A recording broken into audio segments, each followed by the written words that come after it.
नमस्कार.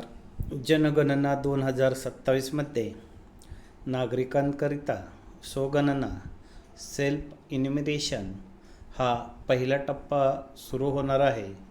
याचा कालावधी 1 मे 2026 ते 15 मे 2026 हा असणार आहे. कोण करणार? तर या ठिकाणी स्वतः नागरिक कशी करायची? मोबाईलवरून वेबसाईट पत्ता लिंक दिलेले आहे se.census.government.in. आपला मोबाईल नंबर, कुटुंब क्रमांक, नाव नोंदवा व रजिस्टर करा. यानंतर आलेला OTP टाका, भाषा निवडा. या ठिकाणी तुमचा प्रथम नोंदणी पूर्ण झाली म्हणजे रजिस्ट्रेशन पूर्ण झाले असेल, त्यानंतर लगेच स्वगणना माहिती तपशील भरा. या ठिकाणी सुरुवातीला तुमच्या घराचे GPS लोकेशन नोंदवावे लागेल. यानंतर दिलेल्या सर्व बहुपर्यायी प्रश्नांच्या बाबतीत अचूक पर्याय निवडा. माहिती प्रिव्ह्यू करून तपासा. अचूक असल्यास सबमिट बटन दाबून जतन करा. आपल्याकरता एक 11 अंकी SEID तयार होईल. तो लिहून ठेवा.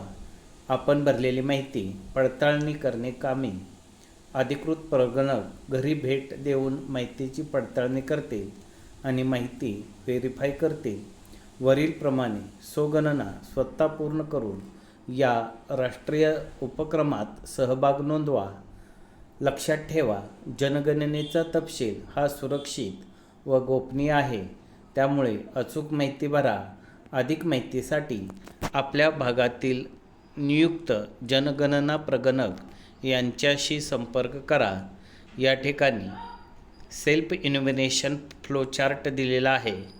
सुरुवातीला se.census.government.in या ठिकाणी लॉग इन करायचं आहे. त्यानंतर हाऊस होल्ड रजिस्ट्रेशन म्हणजे कुटुंब प्रमुखाचं रजिस्ट्रेशन. त्यानंतर त्या ठिकाणी त्याचं नाव टाकायचं आहे. त्यानंतर मोबाईल नंबर, आलेला OTP नोंदवायचा आहे. त्यानंतर लोकेशन आपलं ॲड करायचं आहे. त्यानंतर मॅपवरती तुमचं रेसिडेन्स जो आहे तो ॲड करायचा आहे. त्यानंतर विचारलेले जे प्रश्न आहेत त्यांची उत्तर द्यायची आहेत. त्यानंतर भरलेला फॉर्मचा प्रिव्ह्यू पहा आणि शेवटी फायनल सबमिशन करा. फायनल सबमिशन केल्यानंतर एक जनरेशन ऑफ द SEID तयार होईल. हा SEID 11 अंकी असून तो एका वहीत लिहून ठेवा. ज्यावेळी प्रगणक आपल्या घरी येतील त्यावेळी तुम्हाला आलेला ID जो आहे तो त्यांना द्या. यानंतर ID मॅचिंग आउटकम्स होईल आणि तुमची स्वगणना पूर्ण होईल. आता हीच माहिती आपण मराठीतून पाहूया. स्वगणना पोर्टल प्रवेशाने लॉग इन केल्यानंतर कुटुंबाची नोंदणी करायची आहे. कुटुंब प्रमुखाचे नाव हे एकदा भरल्यानंतर आपल्याला ते बदलता येणार नाही. प्रत्येक कुटुंबासाठी फक्त एकच मोबाईल नंबर वापरायचा आहे. त्यानंतर भाषा आणि OTP जे आहेत ते सत्यापन म्हणजे व्हेरीफाय करायचे आहेत. त्यानंतर स्थान तपशील हा आपला जो आहे तो प्रदान करावा लागेल. यानंतर निवडलेली भाषा जी आहे त्यामध्ये आपल्याला बदल करता येणार नाही. नकाशावर आपले निवासस्थान शोधा. त्यानंतर प्रश्नावली जी आहे 33 प्रश्नांची उत्तरे या ठिकाणी आपल्याला भरावी लागतील. त्यानंतर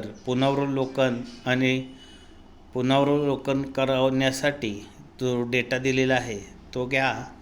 शेवटी अंतिम सादरीकरण. आपला डेटा लॉक करण्यासाठी अंतिम सादर करा. SEID मिळेल.